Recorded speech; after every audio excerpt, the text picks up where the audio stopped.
Sa pahayag na sunugin ang bahay ng mga drug lord. Oh my Pero God. General Bato may hamon sa mga pulis sa Region 6. Quezon City Mayor Herbert Bautista at kapatid niyang konsehal na si Hero inireklamo sa ombudsman dahil So, ma'am, we're ready. I've been ready for a long time, darling. I'll just prepare the stuff. You want my hair, especially in the right. Thank you.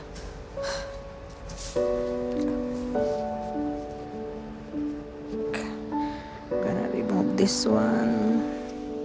I'll move forward. Okay. 1, 2, 3. Oh, Jesus. In this country, this incredible demographic shift is underway, where the baby boom generation is starting to reach retirement age at a rate of 10,000 people per day, 4 million people per year. And because of advances in healthcare, we're all living longer than we ever imagined. So we need more care than ever before. The immigrant caregiving workforce is a huge share of the workforce that is allowing for people to live well at home independently as they grow older. Is this okay, ma'am? Okay, thank you. Originally, I come from the island of Cebu, Philippines. I decided to come to America, and right now, I'm a caregiver. Life here in America is different. I don't have my family to take care of me here, but I've decided to stay here because I wanna seek out a better economic opportunity and be able to send money home to my grandson. Give Lola a kiss. Bye-bye. Love you.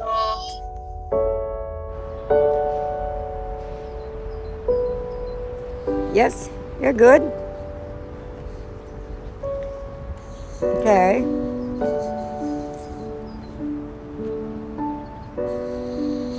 It's everyone's dream to go to the United States and establish a good life. But when I got here, I was working like a slave, 24 hours, and then I didn't have a days off. This consumer right now that I have, they changed my life, and they're paying me right. That's nice. Bob, you remember? The first time we're about to do the live drawing before before the painting, what did I say to you that time? You said to me you couldn't do it. I said, whatever I do, you do. We're going to be in the National Gallery with our paintings together. Look at that. It's coming together. I am so grateful. You know, giving me a chance, opportunity, you know, fair pay. I'm very fortunate too. Are you? You helped me so much. and Right? You're there for me, and you're unreal. Unreal.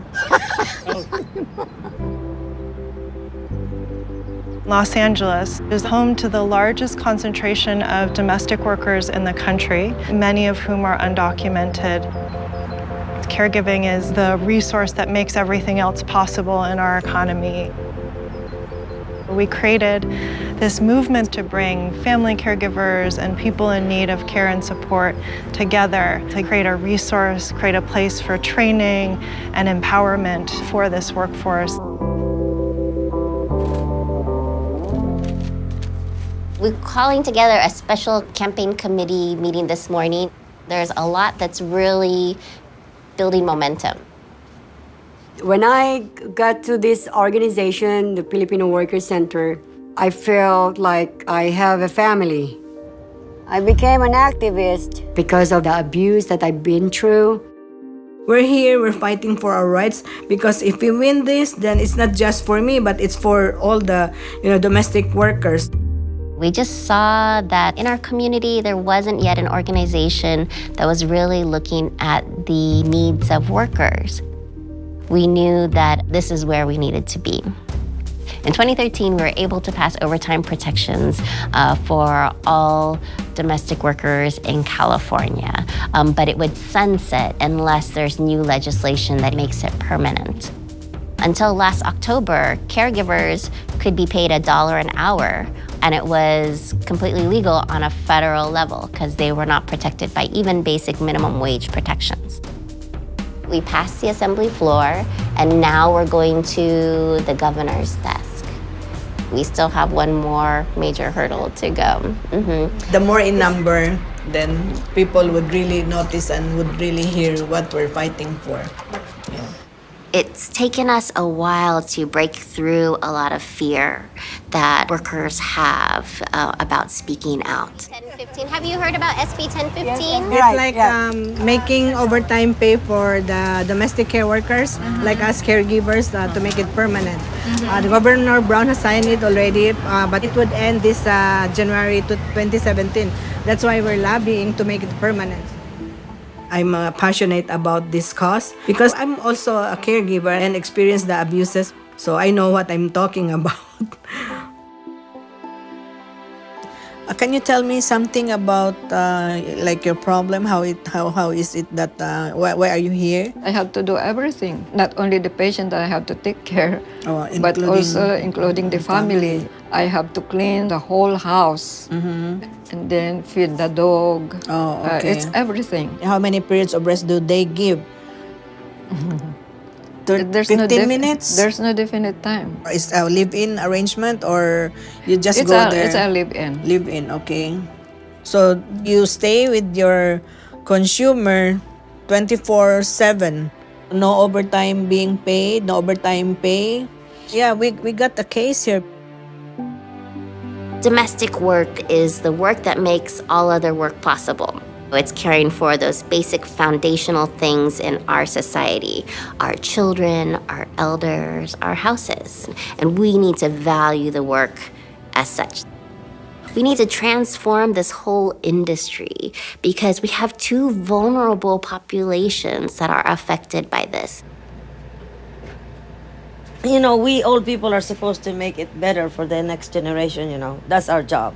Unfortunately, there's a lot of old people in America, they only want to stay young. Get Botox, get more sex. They want to be young forever. They call themselves anti-aging. Look at this stupid thing about anti-aging. No matter what you do, you will age. America is a very sad place for people who are old. We don't call them old people. We call them as elderly or the seniors. Really? No, it's just because it's more sensitive No, to it's the politically feelings. correct. It's nothing to do with sensitivity. Because there are Don't believe in others. that shit. We're all caregivers in one form or another, and we're also all in need of care, or will be. To age is to live, and to care is to be human. Those are truths, but from a dominant popular culture perspective in this country, those haven't yet quite taken hold. Today, there are 11 million people who are undocumented, living and working in this country, building community, creating opportunity, working, supporting families, and our work has really been about changing the norms and beliefs that really devalue this work. I have my life now. Now when I found this client, they treated me like a person, Like family. like family. Yeah. When they treat us like family, Yeah. then we eat together. That's So, where yeah. we get our fulfillment. Yes, right? so now I got my dignity back. Fair pay. I can do things like this. Gathering, Right. picnic. Asan tayo? Hello everybody! Late na. Hi, everybody. Gutom na. A tourist spot is the mural, and this mural was made by a Filipino muralist. He incorporated the Filipino-American story, starting from the farm workers. So we are now the professionals, the caregivers, the doctors, the nurses that migrated here in the U.S., and we are still continuing our struggle. Present. Maybe Wow. our face would be up there in the Yeah. near future.